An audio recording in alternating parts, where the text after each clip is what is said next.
nice rest of the week. Yes, I know. I was so bummed. How are you? Same thing. Yeah. I was looking forward to like trying to get out. Yeah. Yeah. This week, the rest of it's supposed to be. Shall we talk briefly after this? Yeah.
I almost didn't recognize you getting the nuts. Once a week, and I go on Fridays.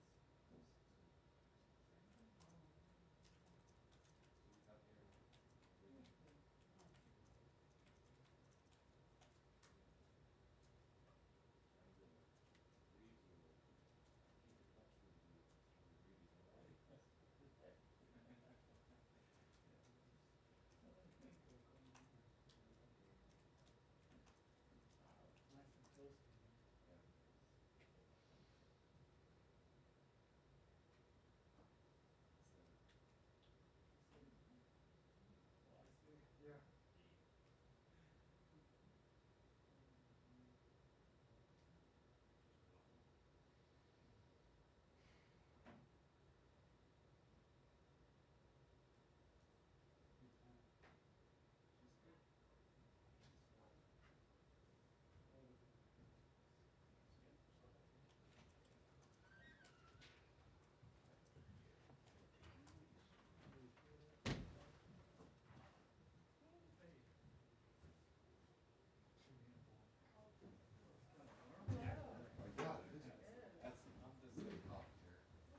Usually they keep it like freezing cold.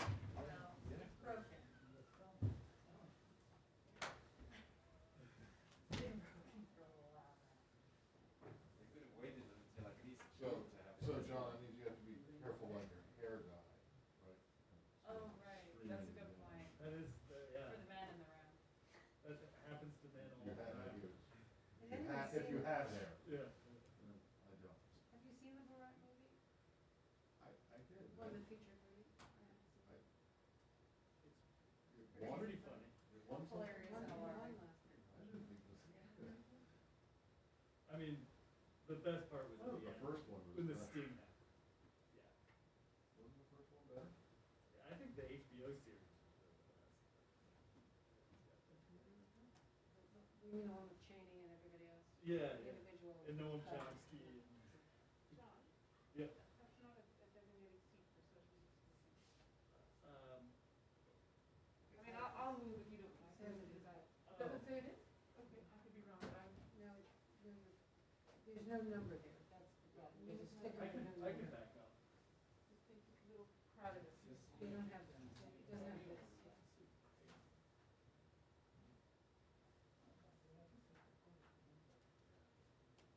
Do you see anybody?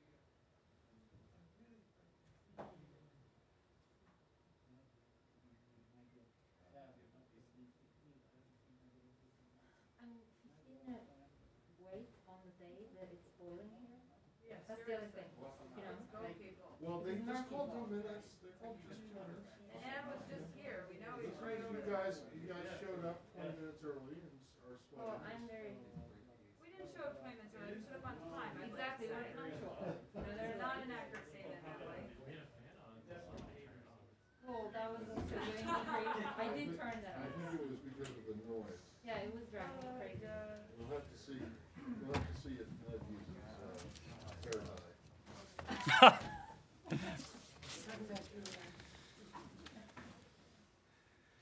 I am You have noticed it's about 95 degrees. stay hydrated. I'm sorry on 2 fronts. One, that we're starting a couple minutes late, and 2, it is obviously very warm in here. I'm been told we'll have this fixed tomorrow. But let's get started.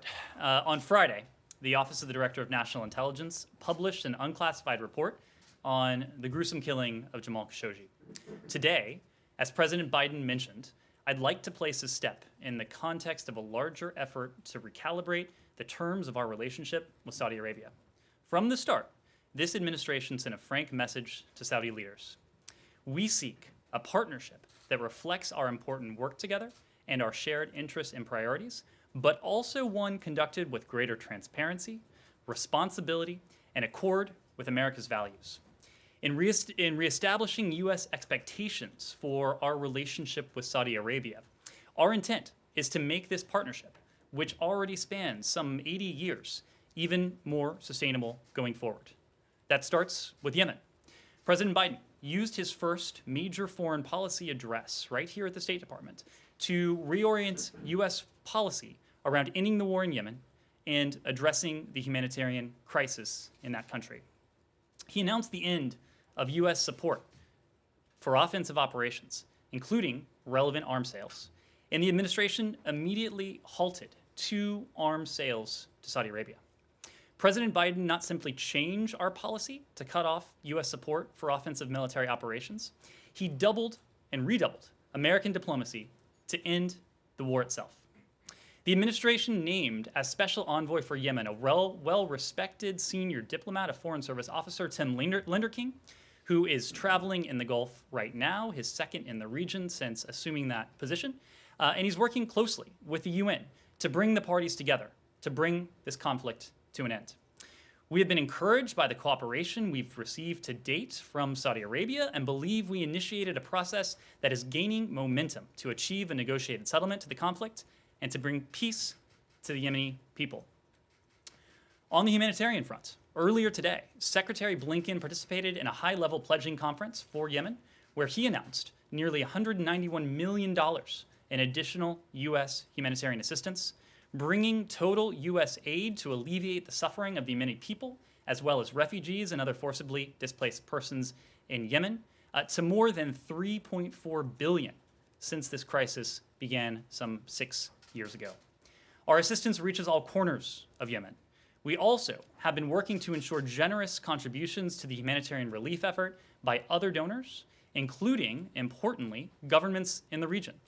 But the political track must support these humanitarian efforts. We also continue our efforts to help Saudi Arabia defend itself from external attacks against the kingdom. On Saturday night, with our support, Saudi Arabia successfully intercepted several UAVs and a ballistic missile with which the Houthis tried to attack innocent civilians in Riyadh and other locations in the kingdom.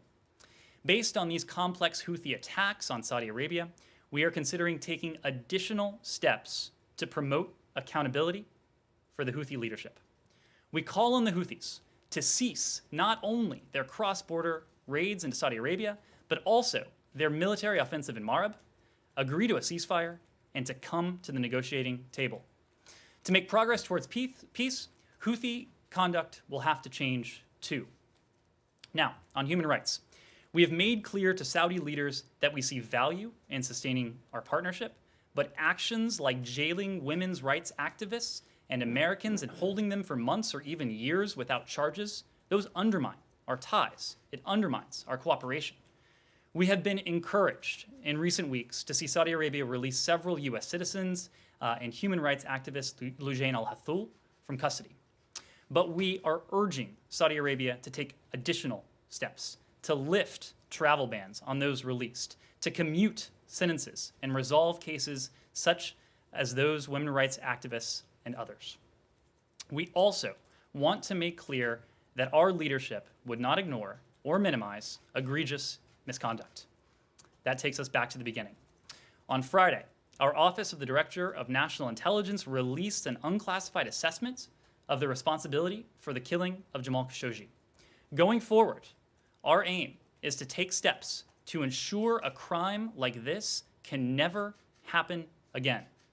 To that end, the State Department will further enhance documentation in its annual human rights report of incidents where countries extraterritorially harass or target dissidents, activists, or journalists. We added another former senior Saudi intelligence official, Ahmed al-Asiri, to the list of those designated under global Magnitsky sanctions for the killing of Jamal Khashoggi. The department announced a new visa policy that empowers the Secretary of State to suspend entry into this country by any individual believed to be actively engaged in extraterritorial abuse of dissidents or journalists on behalf of a foreign government. We call this visa restrictions policy under Section 212A3C of the INA the Khashoggi ban. As an initial step under this new global authority, we've taken action to impose visa restrictions on 76 Saudi individuals involved in the Khashoggi killing or in other acts of territorial repression. It is our intention to prevent them and their immediate family members from ever setting foot on American soil again. We are aware of a network known as the Rapid Intervention Force, a unit of the Saudi Royal Guard that has engaged in counter-dissident operations, including the operation that resulted in the brutal murder of Jamal Khashoggi. Others, like Saad al-Qahtani and Ahmed al-Asiri, led the planning of the operation against Khashoggi. We have sanctioned the group and these individuals under the global Magnitsky sanctions that are working, and we are working to share information about this group's practices with other governments as well. We are committed to applying the Khashoggi ban and other tools as deemed appropriate. We have urged Saudi Arabia to disband this group and then adopt institutional, systemic reforms and controls to ensure that anti-dissident activities and operations cease and cease completely. We have made crystal clear, and will continue to do so, that the brutal killing of Jamal Khashoggi 28 months ago remains unacceptable conduct. At the same time, our relationship with Saudi Arabia is important. It's important to U.S. interests, and it requires continued progress and reforms to ensure that this important partnership rests on strong fundamentals and continues to advance our shared objectives in the Middle East. We seek to accomplish a great deal with the Saudis to end the war in Yemen and ease Yemen's humanitarian crisis, to use our leadership to forge ties across the region's most bitter divide, whether that's finding the way back from the brink of war with Iran into a meaningful regional dialogue or forging a historic peace with Israel, to help young Saudis open their society, to connect to the world, to seize their full potential, and to build ties with Americans. But we can only address these many important challenges in a partnership with Saudi Arabia that respects America's values. Looking ahead, Saudi actions will determine how much of this ambitious, shared, positive agenda we can achieve. We are working to put the Saudi relationship on the right footing, to move the region toward greater peace and prosperity, while also addressing those very grave concerns that the President and our team share with Congress and many Americans. In all that we do, U.S. policy towards Saudi Arabia will be guided by and founded on America's foundational values. That is what you saw last week, and that is what you will see going forward. So with that, Matt. Okay, wow. Well, there was a lot there. I got a lot to ask, but I'll start with just on Saudi. You do acknowledge, though, that the fact that you did not impose any specific sanctions on the Crown Prince on Friday or today has raised some concerns among people. You accept that, yes? I've heard reactions since Friday. I'm not asking Okay. So over the weekend, I guess yesterday specifically, your White House colleague said that the reason, or one of the reasons, is that you traditionally, historically, don't impose sanctions on the leadership of countries with which you have diplomatic relations. Is that also your take on this? I stand by what my colleague said. Okay, but because the reason I ask is that's just simply not true. I can give you a number of examples. I've written down there: Nicaragua, Zimbabwe, Belarus, Myanmar. Even yesterday, the National Security Advisor threatened new sanctions on Myanmar's leadership. We can go to Sudan. All of these are countries with which the United States has diplomatic relations. We can look at Syria and Venezuela, places where the U.S. has suspended operations at its embassy, but has not severed diplomatic ties. All of those countries, the leaders have had sanctions imposed on them. So I don't understand how this is an argument. Matt, what is also true is that there are countries around the world, and I need not name them, I'm sure they are familiar to you, with whom we have profound disagreements. These countries, in many cases, are competitors. In some cases, some of our staunchest competitors. In some cases, they are adversaries. And in most of those cases, we do not have sanctions on their leadership. I think what I would say to your question, and this gets back to what I was referring to at the top, we have talked about this in terms of our partnership with Saudi Arabia as a recalibration. It's not a rupture. And I would contextualize that by making the point that it is undeniable that Saudi Arabia is a hugely influential country in the Arab world and beyond. What happens in Saudi Arabia will and has had profound implications well beyond Saudi Arabia's borders. To be sure, that the choices that Riyadh makes will have outsized implications for the region and outsized implications for countries in the region and countries beyond the region, including for the United States. Our goal in all of this, Matt, is to be able to shape those choices going forward. That's why we have talked about this, not as a rupture, but a recalibration, to ensure that we retain that influence in what we need for our own interests to be a partnership. Okay. I get that, but it's not correct that the United States has historically not imposed sanctions on countries or the leaders of countries. Matt, leadership of countries. there are limited exceptions to that, but they are exceptional because precisely because they are 1, 2, 3, 4. exceptions. I just named 6 countries plus 2 that you've closed down the embassies Matt, on, and there are other countries, and I need not name them. You know them, with whom we have adversarial relationships or competitive relationships. North Korea. But you don't have diplomatic relations with them. So that argument, I'm trying to get you to say that you acknowledge that argument is Matt, is not correct. I would rather not argue about a rather picayune point. I would rather talk about. You might think that it's picayune, but I don't. And if you're going to go out and say that this is historically an American foreign policy tradition, then it should be historically American foreign policy tradition, isn't it? Anyway. Moving on, and I'll stop after this. In terms of the weapons, you talked about the president's announcement that you're going to stop selling offensive weapons to Saudi for the Yemen campaign. But what about offensive weapons for Saudi to defend itself in the event that it is attacked? I guess there's a fine line distinction between offensive and defensive. Right. But how are you going to deal with that? So we have made clear repeatedly. I just did in the topper. I did over the weekend on Sunday, I believe it was, in the aftermath of the latest attempted Houthi attack on Saudi Arabia, that we stand with Saudi Arabia in its efforts to defend itself. Our technology was important to the defense in the particular attack, attempted attack, I should say, this weekend. The broader point is that for any weapon sales or transfers There is now a process in place, thanks to President Biden and his efforts to recalibrate this relationship from the start, that will evaluate on a case-by-case basis proposed weapon sales and transfers based on two criteria: our interests and our values.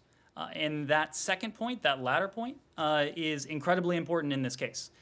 The point we have been making from the start, and it's a point I have made before from this podium, is that America, the United States, we will never check our values at the door, even when it comes to our closest security relationships. It was actually President Biden himself who made precisely that point in October of last year, on the second anniversary of the brutal murder of Jamal Khashoggi. You have seen that take place and come to fruition, including in the context of this very relationship we're talking about. The NSC leads a process to evaluate proposed weapons transfers. That's the way it should be. They'll be evaluated based on those criteria on a case-by-case basis going forward. Yes, Humaira. Following up on Khashoggi. So your White House colleague today said the United States reserves the right to sanction Saudi Crown Prince if necessary. Mm-hmm. I mean, what more needs to happen for the U.S. to consider sanctioning the Crown Prince, since the intel community has concluded that this is a person that approved the operation of a hit squad, taking along with themselves a bone saw that resulted in the horrific murder of Khashoggi? Are you guys giving them some time to fix behavior or something? What is the if necessary? Well, as I have said, we are very focused on future conduct. And that is part of why we have cast this, not as a rupture, but a recalibration. We are trying to get to the systemic issues underlying the brutal murder of Jamal Khashoggi. It's precisely why the Department of the Treasury sanctioned Ahmed al-Asiri for his direct role in the Istanbul operation. It's also why we designated this underlying group, the Rapid Intervention Force, as an entity under the Global Magnitsky Act. It's precisely why we've added 76 individuals to the Khashoggi ban, and it's precisely why we announced that Khashoggi ban in the first place. And that is a policy, that is a ban that applies not only to Saudi Arabia, but of course it was rolled out, and its namesake is of course what we're talking about now, but it is a policy that will apply across the board to all of those countries, including to Saudi Arabia, that would dare undertake extraterritorial harassment, persecution, even violence against dissidents. Now, it is true that we talked about the 76 who were that we made reference of in the context of the Khashoggi ban on Friday. As we said at that time, we're not in a position to detail the identity of those included in that list of 76, nor will we be able to preview those who may be added in the future. But there will certainly be consequences. There has been consequences for the conduct we saw. I enumerated those measures before, and there was remedial action taken to get to those systemic challenges that we saw come to the fore in the brutal murder of Jamal Khashoggi more than 2 years ago now. Yes. Could you please respond specifically to the criticism of the UN human rights investigator Agnes Callamard, who said it was extremely dangerous for the US to have named Mohammed bin Salman as having approved the operation and not to take action against it? She called it like going to court, being found guilty, and then escaping punishment. Mm-hmm. And a second question on the same topic, what message does it send if the Biden administration does not sanction Mohammed bin Salman because it's not in the national interest, but it keeps its maximum pressure campaign on the sanction side of it with Iran without even easing any sanctions as a confidence-building measure before getting to talks? What message does that send? It seems uneven. Let me take your first question first. In her confirmation hearing, then designate Director of National Intelligence Avril Haines made clear that the United States would follow the law when it comes to this report. this is not a new report. This is a report that was completed by our intelligence community more than a year ago. That law has been on the books for quite some time. DNI designate Haynes made clear that this administration, which at the time was the incoming administration and now the present administration, would follow the law. And I believe she said in all instances we will follow the law, which of course is true. But she also spoke of our commitment to transparency. So yes, we are fulfilling the legislative prerogative that has been on the books for some time now. We are complying with the law, but we are also complying with our respect for the principle of transparency. We think that transparency is important in this case, not only because it is enshrined in law, but also because it is a foundational principle of the principle of informed citizenry. This was a brutal murder, and we are committed to seeing to it that this report saw the light of day. Now, I take it there was some criticism of this. I don't think we're going to apologize for being predisposed to transparency or to ceaselessly fulfilling our commitment to follow the law. That is precisely what we will do going forward, ensuring we remain committed to the principle of transparency, consistent with national security, and of course, to following the law. Now, on the issue of Iran, look, these are apples and oranges. I would hesitate to even address these two issues in the same breath. But since you raised Iran, look, we have been very clear that the best place for the United States and the Iranians to discuss the diplomatic path forward, the path forward that President Biden spoke to even before he assumed high office, was in the context of talks with the P5+1 that the Europeans have offered to broker. Now, understand there have been developments in that regard, and happy to speak to that. We are not dogmatic about the form and the format of those talks. We believe that we continue to believe that diplomacy is the most effective means to ensure that Iran is permanently and verifiably prevented from ever obtaining a nuclear weapon. But again, I think these things are apples and oranges. We've addressed our approach to Iran. We've addressed our approach to Saudi Arabia. And we stand by that. Yes? So Friday's report included a list of individuals the U.S. says is complicit with Khashoggi's murder, but shortly after the publication, the 3 names were removed, leading some to ask if the Biden administration was protecting some Saudi officials. What's your response to that? No, this was a report that was put out by the Office of the Director of National Intelligence. It was a report that was authored by the Office of the Director of National Intelligence. This president has said, and I believe Avril Haines, the current DNI, said on Friday that under this administration, politics and political influence and intelligence are completely separate. So I would have to refer you to the DNI to speak to the details of that report. I just don't have anything for you from here. Andrea? When you're ready to switch to Navalny? Anything else on Saudi? One more on Saudi? Sure, a couple more. Sure. So one thing that you said just now is that the Biden administration has taken steps to ensure that a crime like this, obviously the murder of Khashoggi, will never happen again. But I think what we're all trying to get at still is, why do you think that Crown Prince Mohammed bin Salman will never back an action like this to murder a dissident if he himself isn't facing any direct consequence? Again, we feel that we can have the most influence over this partnership when it is cast as a recalibration and not a rupture. Were there to be something more dramatic and something more drastic than what we have talked about, I think the influence that we would have over any foreign leader, be it Mohammed bin Salman or any other world leader in question, would be greatly diminished. That is why we have cast this the way we have. But look, you can look at this in terms of what we have done since January of this year, and you can also look at it in terms of the steps, albeit incomplete, in the right direction that we've seen. So let me start with the former.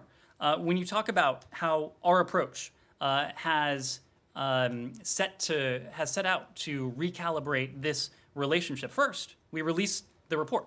That's what we've been talking about since Friday. It is what has sparked the dialogue that we have had since then. Again, we complied with the law, but we also complied with our own commitment to transparency. We have ended America's support for this brutal war in Yemen. We have not only ended our support for those offensive weapons, but we have prioritized diplomacy and humanitarian assistance. On diplomacy, you saw the president himself appoint Tim Linderking, a career Foreign Service officer. Tim Linderking, who is now on his second trip to the region in just a few weeks since taking that post. And today, you heard Secretary Blinken pledge nearly $191 million in humanitarian assistance for the people of Yemen. We have worked with the region, and well beyond the region, in fact, to encourage the international community to raise its ambition, knowing that Yemen is now home to the world's worst humanitarian catastrophe, and the international community has a special responsibility to the long-suffering people of Yemen, and that's what we're committed to. Third, I've talked about our new approach to arms sales, into arms transfers, putting this back into regular order, putting this back into a framework that preserves not only our interests, but also our values through this NSC-led process. Fourth, we haven't been afraid to speak up on behalf of human rights, on behalf of the values we share with countries around the world, whether that's in the context of Saudi Arabia, whether that is in any other context. That constitutes this recalibration of the relationship that we've talked about. Now, as I said, there have been some steps in recent months in the right direction. The release of Lujain al-Hathul, I mentioned before.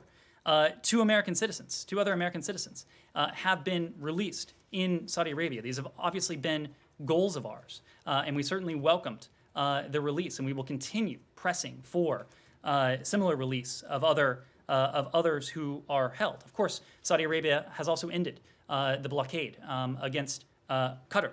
All of these constitute steps in the right direction. Very incomplete.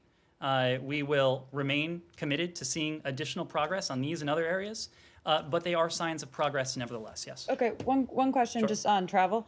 Secretary Blinken said in his statement on Friday, as a matter of safety for all within our borders, perpetrators targeting perceived dissidents on behalf of any foreign government should not be permitted to reach American soil.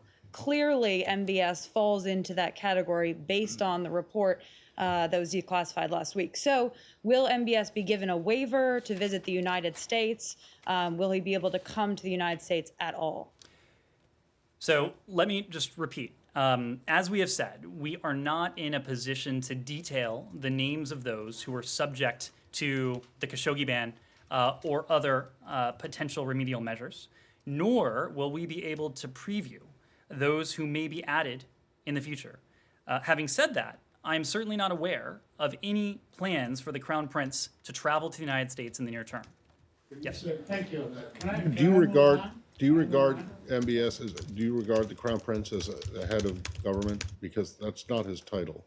And while everyone assumes that he's the de facto not only head of government, but head of state, his title is Deputy Prime Minister and Defense Minister. I don't think you're going to hear any arguing from me on that point.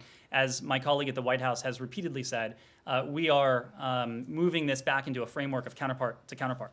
The counterpart of the President of the United States is King Salman. I get that, but that's head of state to head of state, and so you know the difference between a head of state and head of government, right? So, in a country like Saudi Arabia or in Great Britain, for example, the head of state is different than the head of government. So, you don't regard, well, in Saudi Arabia, it is the same person. The counterpart of the President of the United States is King Salman. Regard MBS as the head of government of Saudi Arabia. What I'm saying is that the counterpart of President Biden is King Salman. The counterpart of Secretary Blinken is Foreign Minister Farhan. The counterpart of Secretary Austin is Mohammed bin Salman. Yes. Can I move on? Anything else on Saudi before we move on? I see a lot of hands, so I think the answer is no. I'm also cognizant it's very hot in here. I hear Navalny. Anything else on Saudi? Yes. Okay, all right. Yes, please. Thank you, Abdurrahim from Jazeera. For the Biden administration, the political future of Mohammed bin Salman, is it something for the Saudis to decide themselves, or does the U.S. think it has and must have a dog in the race? That we must have I didn't hear you. A dog in the race. Well, we have a dog in the race to ensure that the partnership we have with Saudi Arabia is consistent with our interests, but also is reflective of and respects our values. That is the dog we have in this race. That is why we have announced the measures that we did on Friday. Anything else on Saudi? Yes. You've asked? Yes, Connor. You mentioned the Yemen donor conference. It fell short by half of what the United Nations was asking for. Are you disappointed, as the Secretary General said that he is? And if so, why didn't you provide more funding? Well, what I would say is that this fiscal year is not yet over.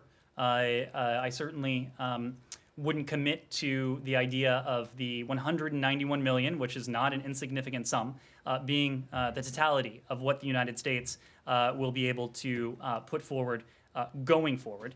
What I would also say is that combined with the nearly 160 million the United States provided at the end of last year, the United States has provided more than 350 million since the beginning of FY 2021 in total, and I mentioned this before. We are one of the largest single donors in the humanitarian response. We provided more than $3.4 billion to alleviate the suffering of the Yemen people since this humanitarian crisis began several years ago. Our message to the region, to the international community more broadly, is that collectively we have to raise our ambition. Collectively, we have to do all we can to ensure the alleviation of the people of Yemen. The United States put up today. Other countries made generous donations. We need to keep that momentum going. We need to build on that. Yes. Are you disappointed as well? We need to build on that momentum. So are you Can I ask just follow up on Matt, we need to. I get it, but are we going to stay on Yemen, or are we going to go on to? No, I am staying on Saudi. Okay. Yes.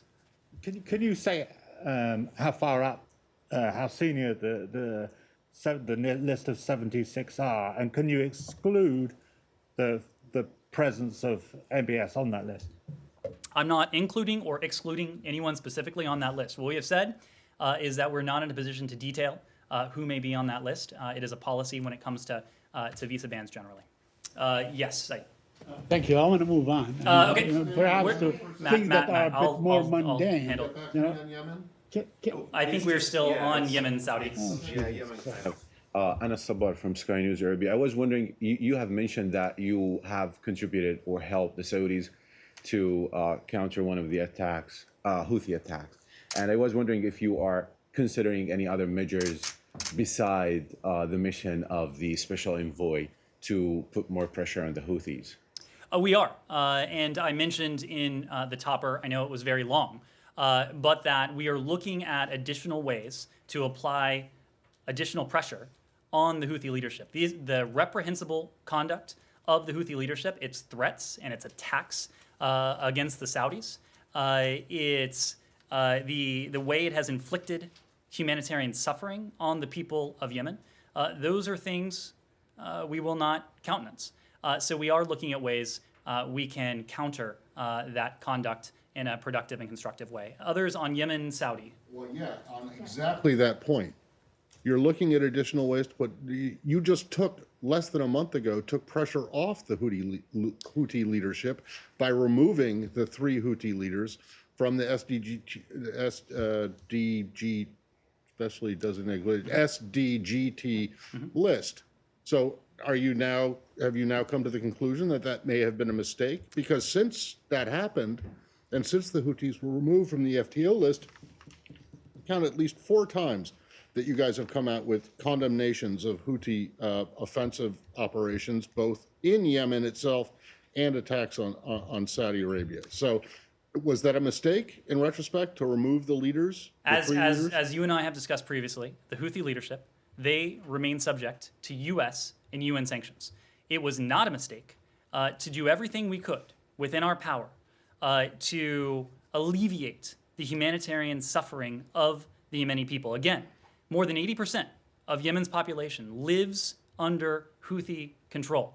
The broad designation of Ansarallah, we determined, the Biden administration determined, and Secretary Blinken signed off on, the fact that this broad designation was not alleviating, but it was in fact adding to the humanitarian suffering of the Yemeni people. We can hold the Houthi leadership to account without leaving Yemen's civilian population in the rhetorical crossfire. We can do both of those things. And if I pull out my lighter, I can burn the straw man down that you just created. I am talking about the specific designations of the leaders, not the FTO.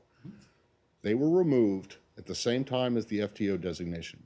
And now you're saying today that we're looking at additional ways to put pressure on the Houthi leadership.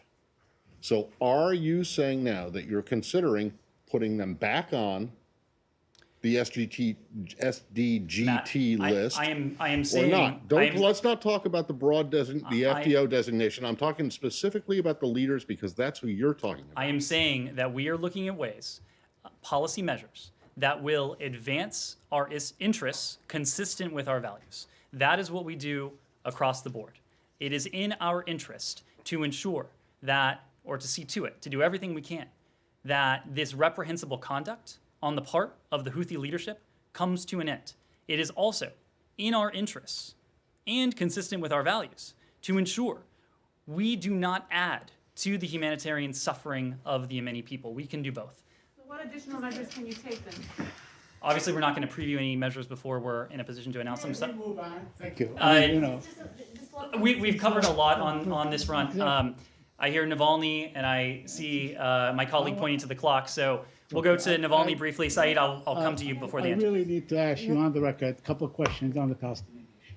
Oh, but let's. One question on Russia. I will come right back to you. As long as I'm in line after. I will come right back to you. Okay. Navalny has been sent to a particular labor camp, which, according to our colleagues there and others in the movement, is particularly difficult. Out of touch, no mail, no contact for at least 2 years, if not longer. Is there? Well, first, what are we doing with the EU? Because the EU mentioned that there was perhaps this week going to be steps taken.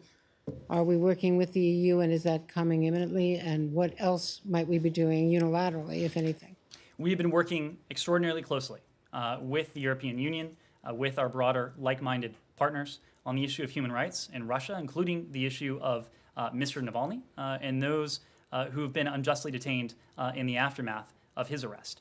I wouldn't want to speak to measures that the EU may have coming. I wouldn't want to speak to any measures that we may have coming, but suffice it to say that we have coordinated very closely. Nothing we do would take the EU by surprise, and vice versa, because we know across every challenge, whether it is human rights in Russia, whether it's ending this horrific war in Yemen, whether it is taking on our competitors, we know that across every challenge, when we bring our allies and partners with us, we have maximum impact. That's what we have been doing on human rights in Russia, and I suspect you will see more of that going forward. Well, what can you give us a time frame? How imminent is action going to be? I wouldn't want to characterize it. I will say that we've been working on it as an urgent challenge. We recognize that this is a challenge we have to speak out on, continue to speak out on with one voice, and we need to work on both in rhetoric and in deed. In terms of rhetoric, you saw the G7 statement from our closest partners and allies condemning the arrest of Mr. Navalny several weeks ago now. That will not be the extent of our coordination on this, but I wouldn't want to put a specific time frame on it beyond noting that we see this as an urgent priority and have treated it as... Message to the dissident movement, which may indeed be crushed. Our message to the dissident community has been consistent. Our message is that Russia must release those detained for exercising their human rights. That includes Alexei Navalny.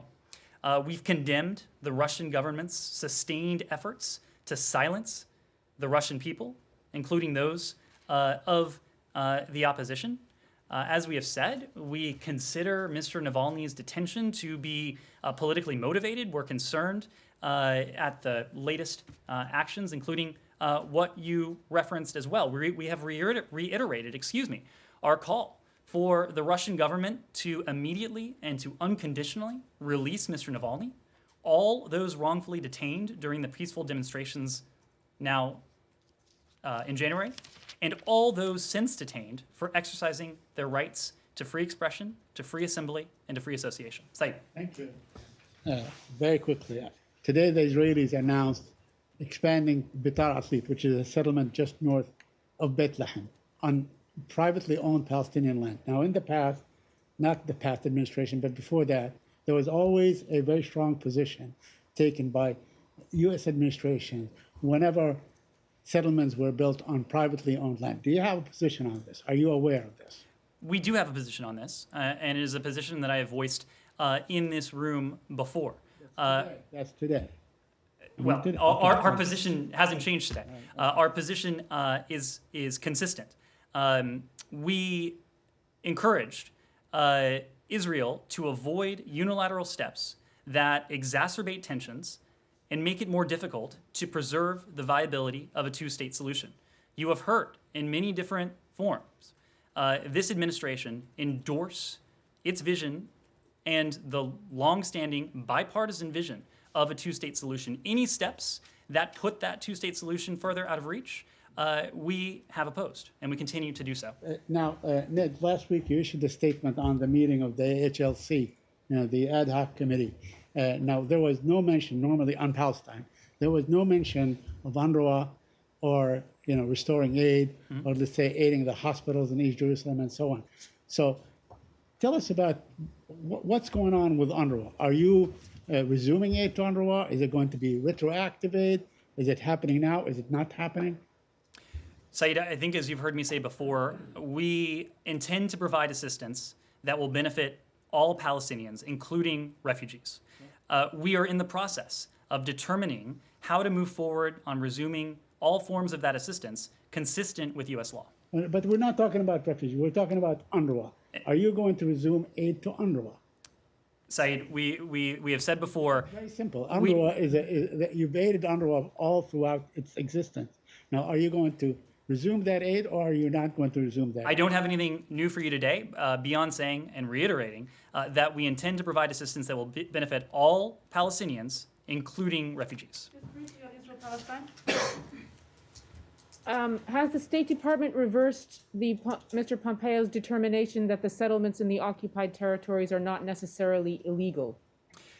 So we wouldn't comment on any internal deliberative processes here, and that's a rule across the board.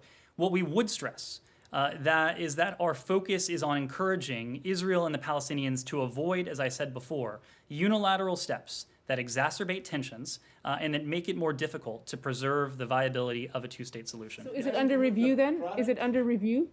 Again, we're not going to comment on any internal deliberative process. Well, does that suggest that there is a deliberative process going on? So the previous administration, when it came to a conclusion that it did not think that the Hansel Memorandum was appropriate or accurate, came out and announced it. Will this administration, if it determines that either you're going to keep it, the previous administration's position, or change it, will you announce it, or is that now a deliberative process that you won't talk about? What I would stress is that what will not change is our longstanding position, our position, and the longstanding position of successive administrations is discouraging, unilateral steps that would put a two-state solution further out of reach. If we have something more to say on this, we will say it. So there is no change right now. We have nothing more to announce. If we do, we will announce it. All right. Ned, please, let's just go to Iran quickly because we've covered on this point. On Matt's point. We'll go to Iran quickly. We've been up here for quite some time. What's the response to the Iranians saying they won't attend these European informal talks? I'm sorry, say that one more time. What's the response to the Iranians saying they will not attend these European brokered informal talks? Well, I think you heard us say over the weekend, or at least saw us say over the weekend, that we are disappointed at Iran's response, but we remain ready to re-engage in meaningful diplomacy to achieve a mutual return to compliance under the JCPOA commitments. We'll be consulting our P5+1 partners as on the best way forward. As we have made clear, the United States is prepared to meet with Iran to address the way forward on a mutual return to compliance with the JCPOA.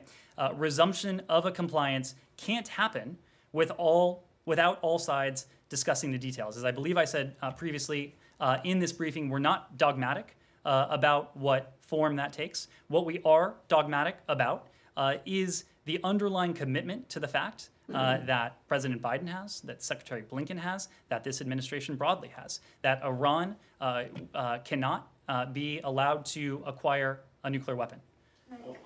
Anything else on Iran? Yes. On Iran. Yeah. Yes. On that, given the state of play with the current state of play with Iran, and given Iran's influence in both Syria and Iraq, could you talk a little bit about your vision of the U.S. military role in Iraq and Syria? Well, look, I am going to leave that to my Department of Defense colleagues to speak to. I know they have spoken to this in the past. I am here to speak to the position of the Department of State, to speak to our diplomacy and our diplomatic approaches. And since we have gone on for some time, I wouldn't want to go into that today. Yes? What is that meaningful diplomacy, though, if you guys cannot talk to each other, and how are you thinking about breaking that impasse?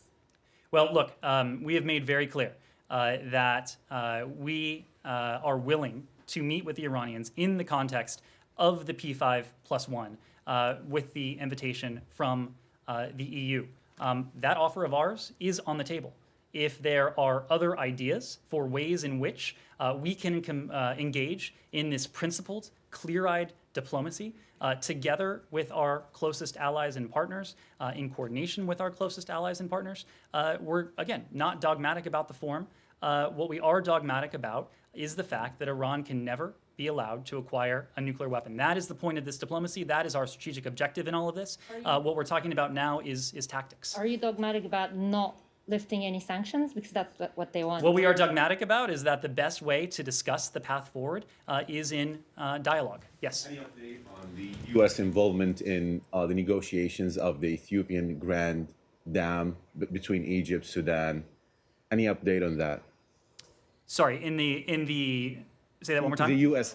involvement, yeah. Not since we last spoke about this. We've talked about our decision to delink certain assistance on Ethiopia from our policy on the GERD. We continue to support collaborative and constructive efforts by Ethiopia, Egypt, and Sudan to reach an agreement on the GERD. Let me take one final question here. Yes, thank you. I'd like to ask you about Hong Kong. Sure. Yesterday, the Secretary put out a statement regarding the arrest of pro-democracy activists. And last month, during an interview, he was asked whether the U.S. should open its doors for refugees fleeing Hong Kong. And he said that we should do something to give them haven. Mm-hmm. Has the administration come to a decision whether they'll welcome Hong Kong asylum seekers? Well, let me say generally that we condemn the re-detention of these individuals under Hong Kong's national security law. We call on the Hong Kong authorities to immediately release those still held and to drop the charges against them. Political participation should never be a crime. These individuals simply sought to exercise their rights by participating or helping others to participate in elections.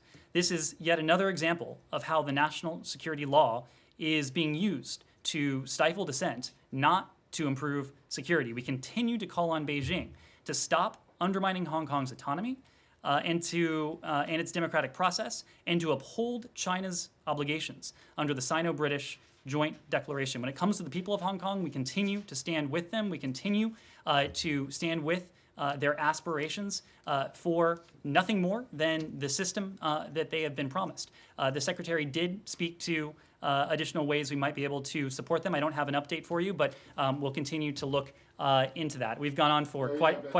We haven't talked about Burma yet, and I think that you might want to talk about Burma. No? If you don't, then that's fine, and we can all write that Ned Price refused to take a question about Burma. Matt, I hope you write that Ned Price has been up here at this podium in a very hot room for over an hour, and that Ned Price has been here every day briefing you because of our commitment to transparency. So I hope you write that. Can I ask one brief one on Burma, please? Yes. So yesterday, in order, there were a series of statements. I'll put them in order of importance. There was your statement. Then there was some guy named Blinken, and then some guy named Sullivan. All put out statements about. No offense taken at that. No. In order of importance. Oh, yes, sorry. You were at the for my own top. job security, I would take offense at that. Yeah. You were at the top. Anyway, in the last one that came out, the National Security Advisor said you're looking at new sanctions. That's right. So should the Burmese authorities expect something soon if they don't reverse course? Is this something that can be stopped if they do reverse course, or are you guys going to go ahead and do it? So let me just say generally, because you're right, we haven't had an opportunity to speak to this important issue set during this briefing, that we condemn Burmese security forces' brutal killing of unarmed people, its attacks on journalists and activists, and ongoing unjust detentions. The United States, in close coordination with our partners and allies, we have made clear to the Burmese military that violence against the people of Burma is abhorrent. The recent escalation in tactics by security forces is reprehensible. The United States stands in solidarity with the tens of thousands of people in Burma who once again came out peacefully across the country with courage and determination to reject this military coup and to voice their aspirations for a return to democratic governance, peace, and the rule of law. It is true that we have announced now multiple tranches of sanctions against the Burmese military, both individuals and entities. Some of our closest partners, the Brits and the Canadians, among others, have announced their own sanctions. It is also true that if the Burmese military continues down this path, if the Burmese military refuses to restore the democratically elected government and to cease this abhorrent violence against peaceful demonstrators, there will be additional measures forthcoming from the United States. And then just the last thing to put a fine point on this, you do have diplomatic relations with Burma, right? I am not. I'm not Yes, familiar you with do. any change in our diplomatic status. And yet the leadership of the country now is going to be subject to sanctions. Matt, right? as far as I know, the NLD is still the internationally recognized government of Burma. Yes.